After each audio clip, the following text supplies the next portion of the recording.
Good day everyone. Welcome again to another episode of tax training. And today our topic will be about taxpayers must have. Ano ba itong mga bagay-bagay na dapat yung isang taxpayers meron, no? Kasi pagka ikaw ay isang taxpayers, of course you have obligations, and along with that obligations na gagawin natin, meron tayong mga dapat i-comply at ano ba yung dapat na meron tayo, no?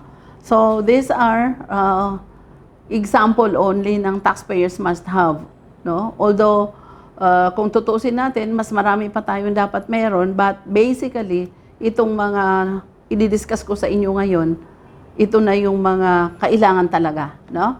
So first is the certificate of registration, no? Pakita ko sa inyo ano ba yung certificate of registration, no? Ito na ngayon, dati hindi ganito ang certificate of registration ng BIR, no? So this is the certificate of registration ng BIR.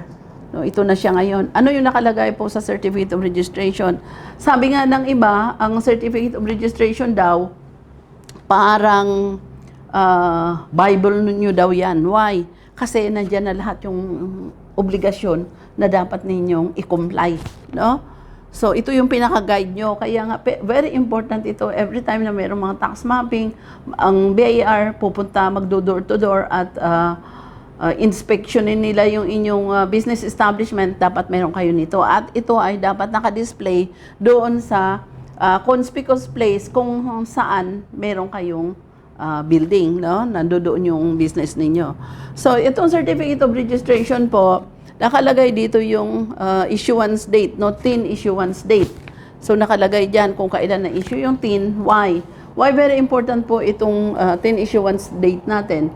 Because ito na yung umpisa na kung baga sa taxi, nakasakay na kayo sa taxi at pumapatak na yung metro nyo, no? Ano ibig sabihin na pumapatak yung metro nyo? Pumapatak na ang babayaran ninyo sa BIR. No? Yan na yung mayroon na kayong obligasyon na dapat gampanan, no? Umpisa na siya. So yung TIN issuance date, yan yung umpisa na isa na kayong legitimate na taxpayer at meron kayong obligasyon na dapat i-file, no? So nakalagay dito name of the taxpayer and then the tax identification number.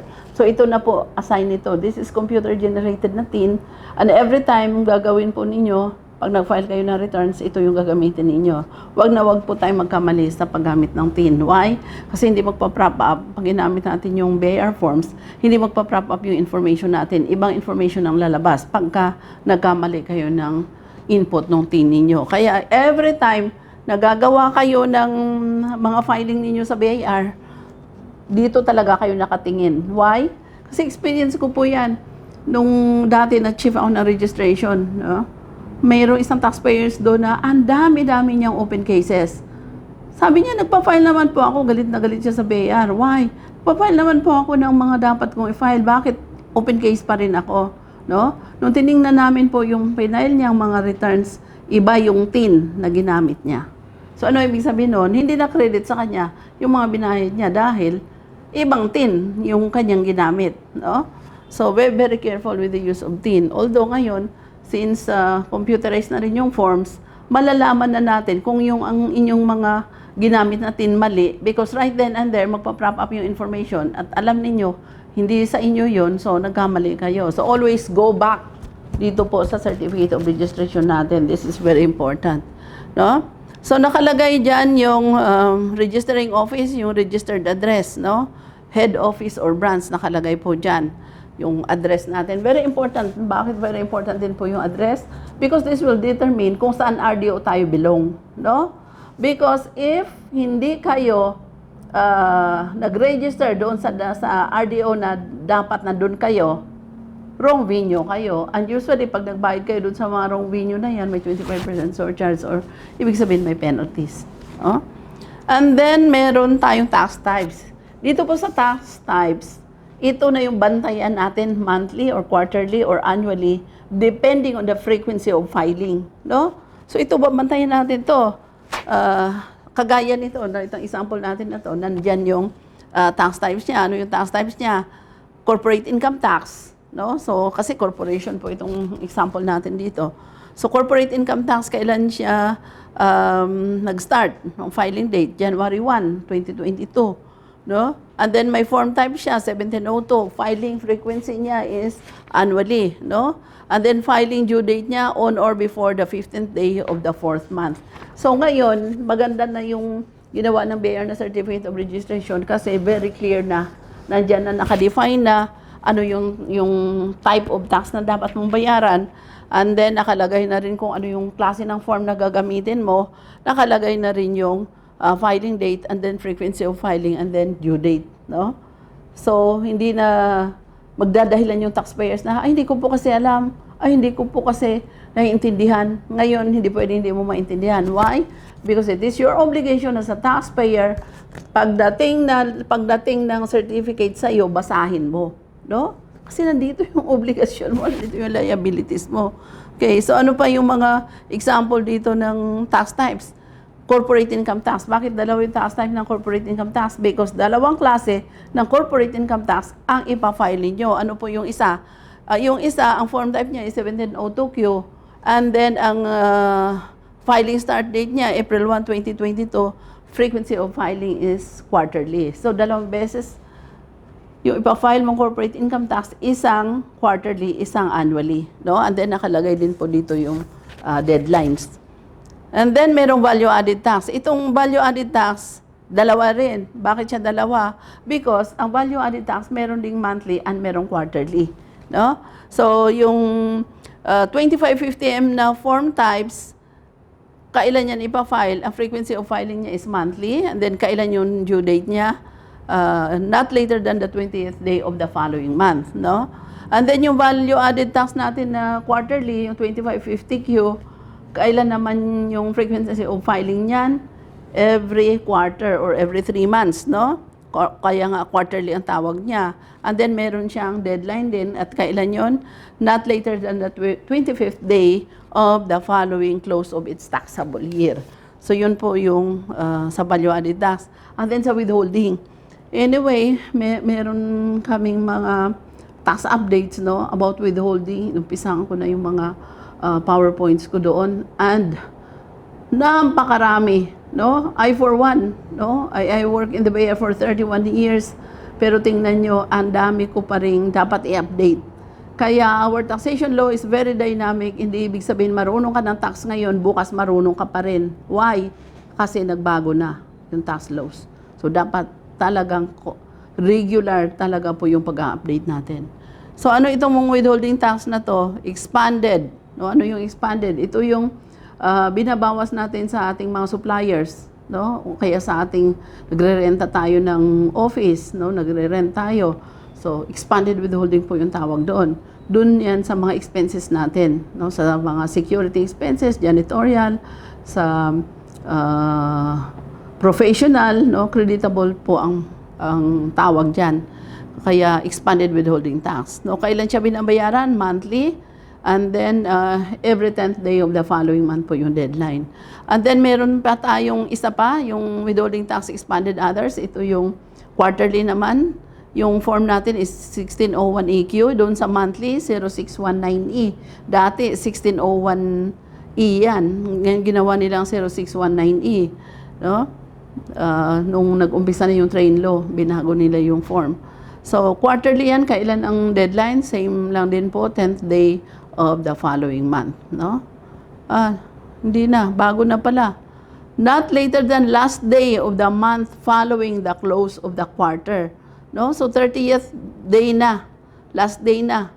So, kung 30 yung, halimbawa, February, 28 yung last day ng February. So, February 28 yung deadline. Halimbawa, yung June 30. So, 30 ang deadline. Halimbawa, yung July 31. 31 yung deadline kasi last day of the month. No? Okay. So, hindi siya 10th day. Yung monthly lang ang 10th day. Withholding tax expanded others, no, on or before March 1 of the year. Ito naman yung annually. Kasi may annual po dyan. Ano yung annual?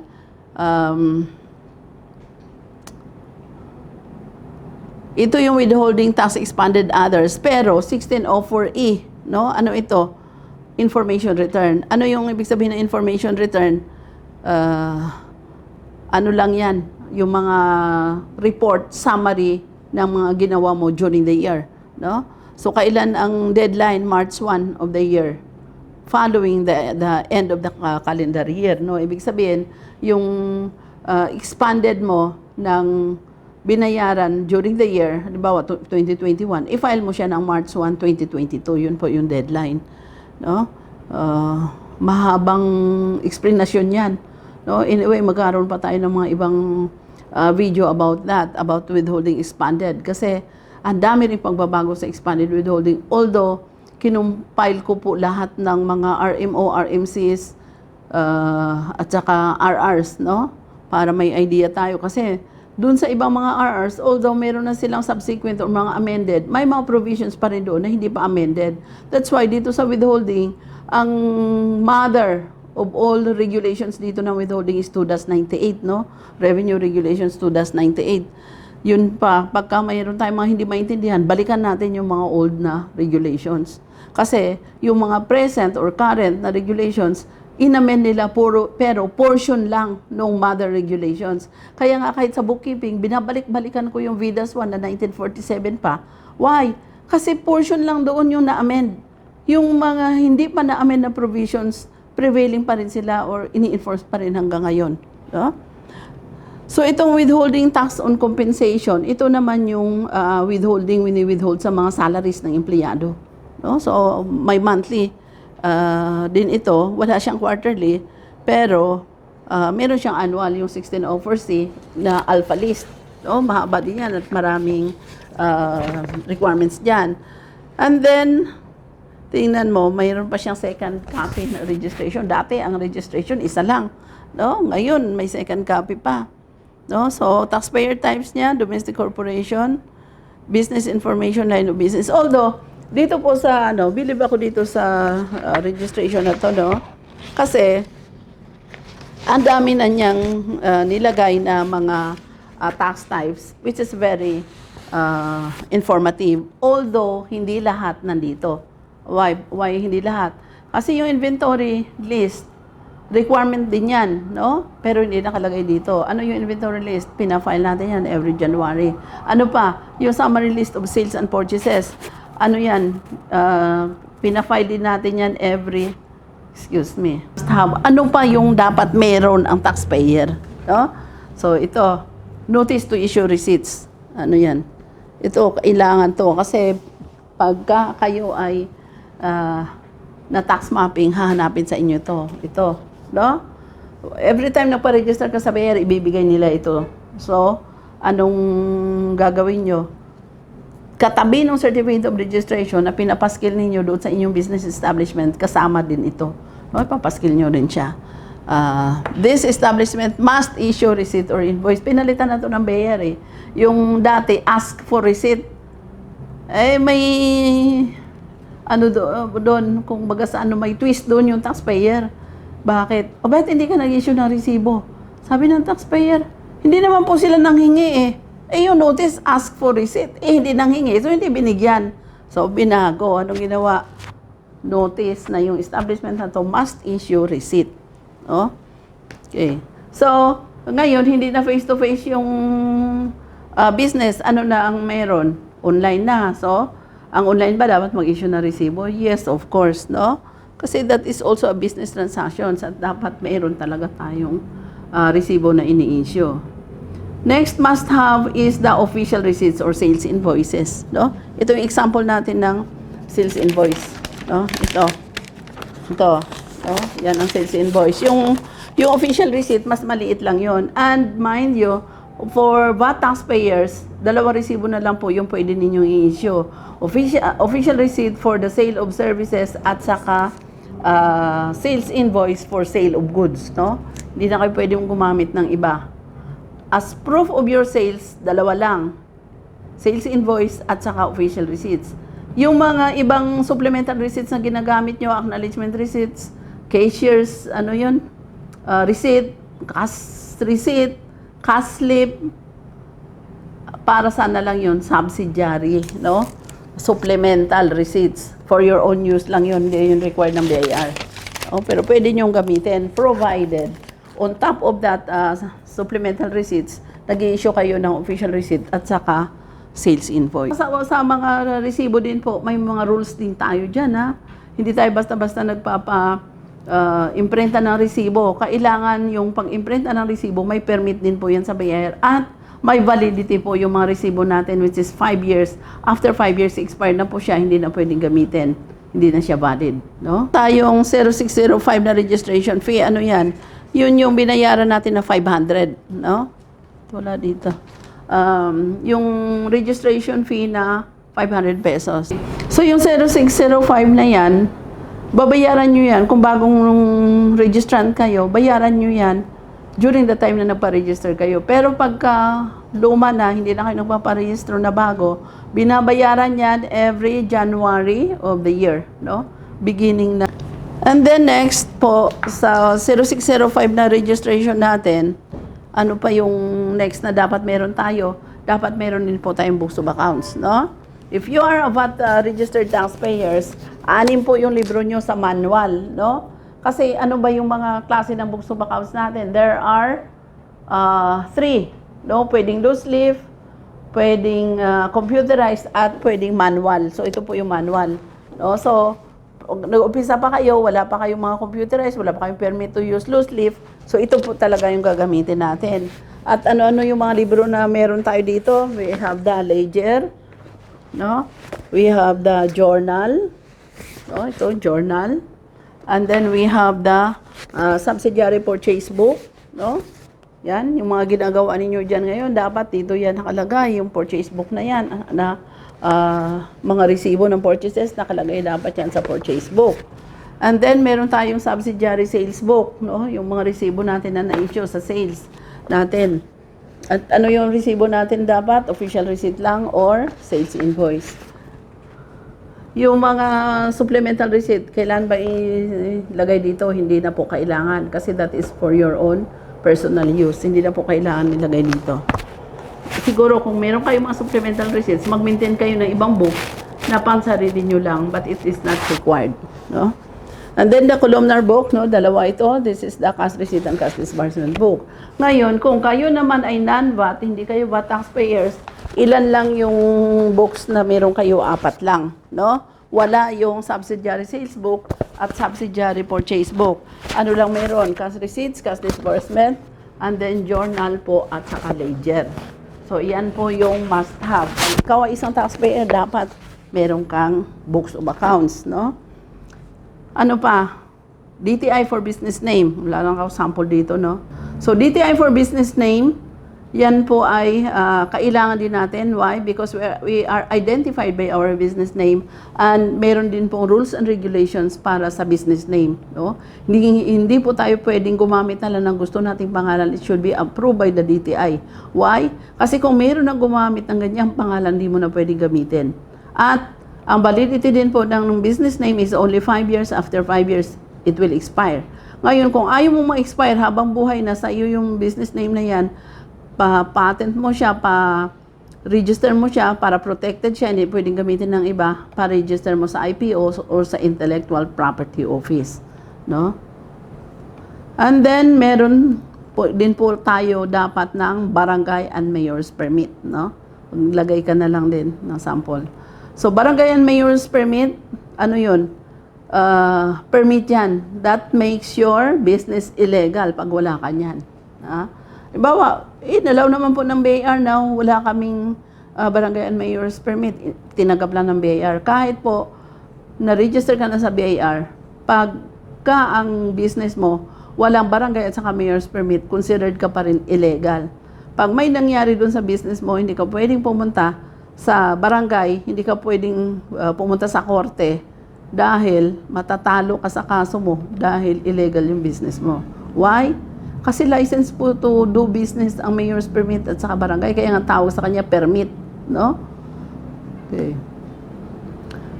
Financial statements. Ano po yung financial statements natin? Meron tayong 4 na financial statements, no? Ito yung balance sheet, income statement, cash flow, at saka yung statement of changes in equity. And then yung notes to financial statements. Napaka-importante po niyan. Why? Because that will show your result of operation during the year. No? Kung wala kayo niyan, hindi malalaman ng BAR o ano nangyari dun sa business nyo. And mandatory din po yan na pinafile natin along with our income tax return. Okay.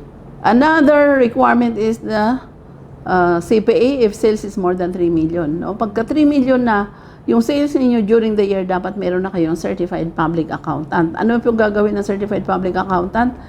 I-certify po niya o i-audit niya yung inyong mga books of accounts, yung inyong mga resibo.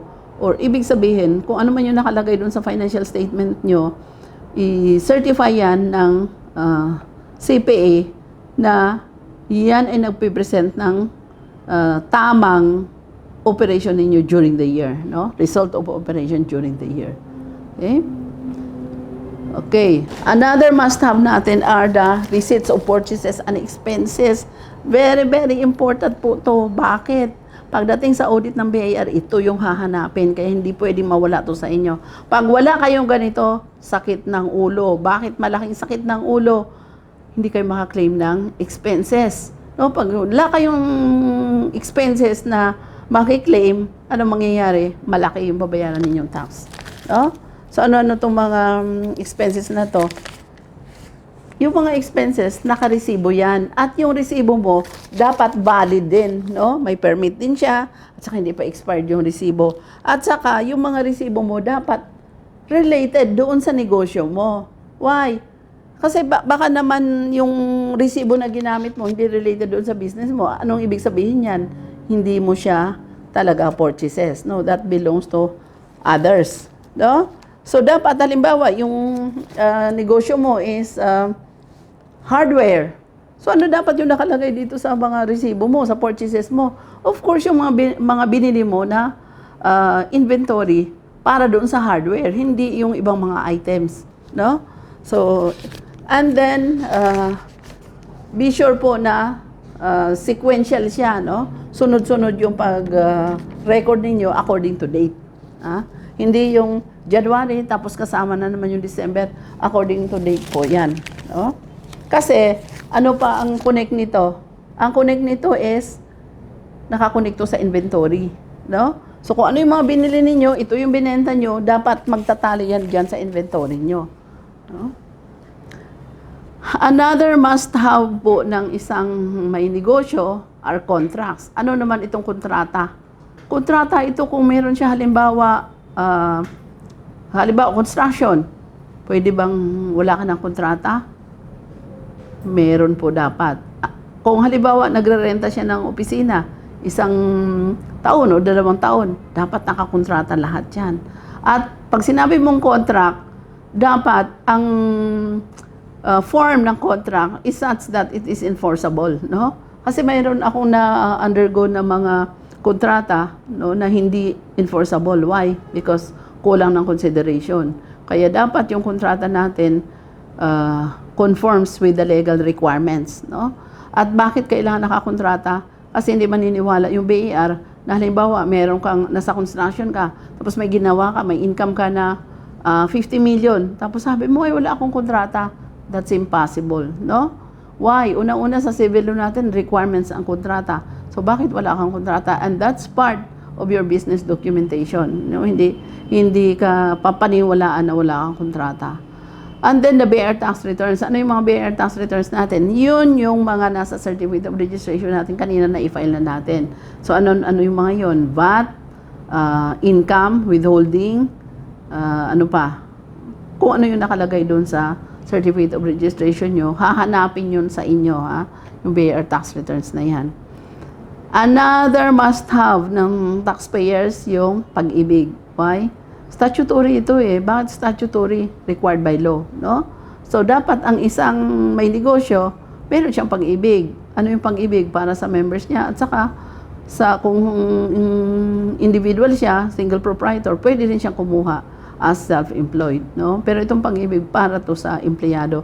Kasi imposible na ba, taxpayers kayo, have a sale of 3 million in a year, and then ikaw lang mag-isa. Wala kang empleyado. No? Hindi mo kayo patakbuhin yung negosyo mo. And then there should be a PhilHealth, no? Yung PhilHealth na to, binabayaran din to monthly. And then we have the Social Security System, kasama din po yan if you are a taxpayer. Why? Saan nanggagaling yung salaries and wages mo? Nakakonect yan dyan sa SSS, no? Kasama yan. Saka yung payroll mo na sinasabit mo sa labor. Okay?